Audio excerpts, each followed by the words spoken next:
I was born in Jim Crow, St. Louis, Missouri, some decades ago. My parents were from Mississippi. They're both passed away, and I grew up with stories about the horrors of Mississippi, lynching. I recall my mother telling me when I was growing up that when those who were defined as white were coming towards you on the sidewalk, you have to step off the sidewalk and step into the gutter. Certainly you're not supposed to look them into the eye when you're speaking to each other. What year were you born? 1949. And my parents fled from Mississippi like so many others. Richard Wright, for example, the great novelist, had roots in Mississippi, but wound up in Jim Crow St. Louis, which admittedly was not the hell on earth that Mississippi was, but was no paradise either. What kind of neighborhood did you grow up in? Well, that's an interesting story. The neighborhood I was born into in St. Louis was called Mill Creek Valley. I found it to be a stable, working-class neighborhood near stockyards, but the city fathers thought otherwise, and as often happened in so many cities during that period, the 1950s and 1960s, there was this great project of urban renewal, otherwise known as Negro removal, and we had to abandon that neighborhood for another neighborhood in North St. Louis, where actually now my sister lives in that house, which when we moved into it, it was a mostly white neighborhood, but shortly thereafter, magically, it turned into a mostly black neighborhood. This is part of blockbusting. Well, yeah, blockbusting, urban renewal, Negro removal. It's interesting. I'm doing a book now on the black press. Claude Burnett, he was the founder of the Associated Negro Press, and he made some of his early fortune, he's black, through blockbusting. That is to say, after these black Americans started moving into this previously all-white neighborhood, the whites started panicking and began selling their property for a song. He would buy them up and then sell them for a higher price. We did this story in Baltimore. A journalist named Antero Piatella did a three-part interview with him. He wrote a book that this was entirely deliberate. Like the real estate speculators were this was a planned thing to try to scare the hell out of whites. They would actually sometimes, in Baltimore at least, they'd even buy the houses for black families and then create the rumor that the prices are all going to drop, you have to sell, and of course, we'll, as a favor to you, we'll buy it from you. Right. What did your parents do? My father was a truck driver. He was a member of the Teamsters Union, which used to bill itself, maybe still does, as the largest union in the capitalist world. It has over 2 million members. He drove a truck for construction sites, and he was also a cab driver. My mother was a domestic, like so many black women of that era. And what was the politics in the house? The Teamster politics could be anything, actually. It's kind of... Well, that requires a multiple answer. I grew up with stories about the Teamsters being influenced by organized crime and looting the pension funds of the workers, including the pension fund of my father, by the way, which left him in terrible straits. But I also grew up in a neighborhood in city St. Louis where the Teamsters were led by a guy by the name of Harold Gibbons, who was actually unique amongst Teamsters leaders because he was a social democrat, believe it or not, in the 1950s and 1960s in Jim Crow, Red Scare St. Louis. Took anti-war positions, took progressive positions on Jim Crow, which is partly how my father came to be a member of that union. So it was a contradictory situation in which I found myself. Because at the leadership level, the Teamsters had no problem supporting not only war, but Republicans or just about anything else that seemed to be in their immediate interest. Absolutely. But at the same time, often quite a militant union when it came to actually wages and working conditions. They were not afraid to go on strike. And at the end of the day, it's proper to say that the strike is the most potent weapon that a union has to wield. And if a union wields that weapon, that can compensate for a lot of deficiencies. And the Teamsters had defended their picket lines. Absolutely. They were well known for being able to use their fists and being able to use baseball bats and bicycle chains. It was a militant union. There's no question about it. And how much of that did you grow up in? How active was your father in the union? My father was not very active in the union, but I used to read all the publications which would get mailed to our house. That's how I know a lot about this history.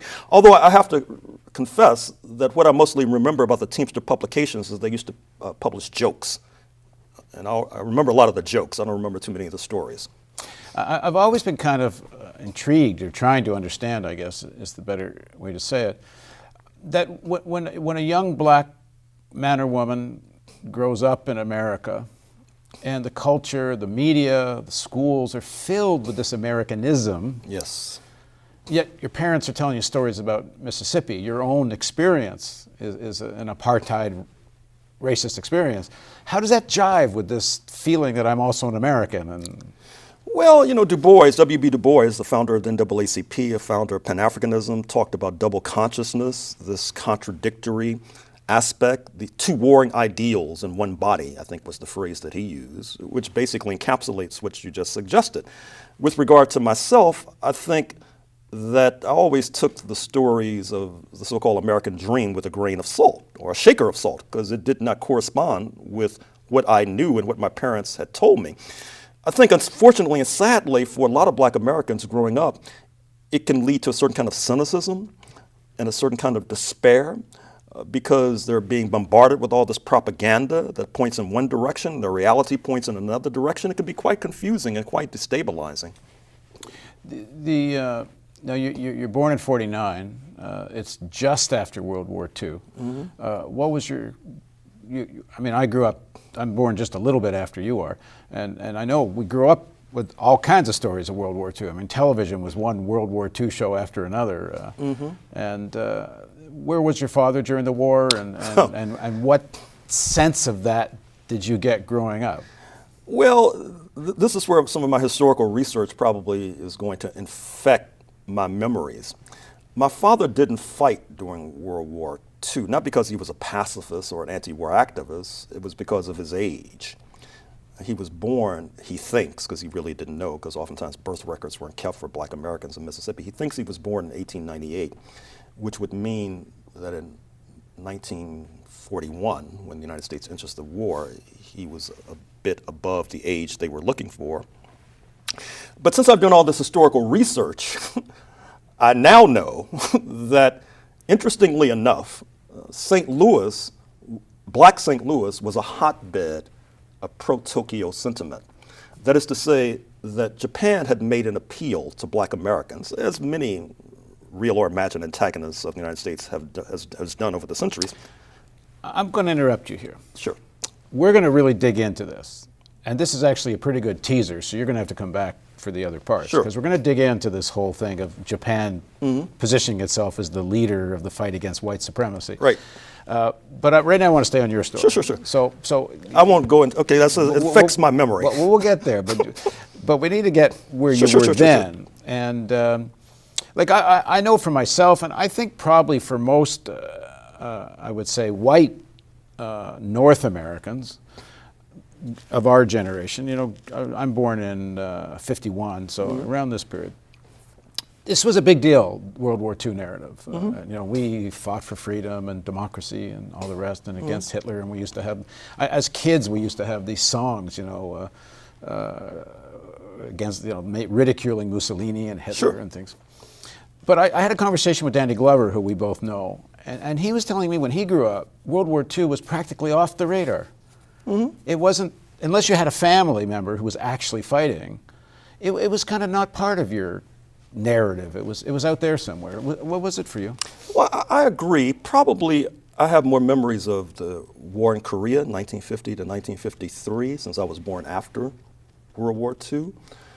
And I recall an uncle who claimed he wore a ring that he said he had cut from the finger of a Chinese soldier on the Korean Peninsula. I don't know if that was true or not.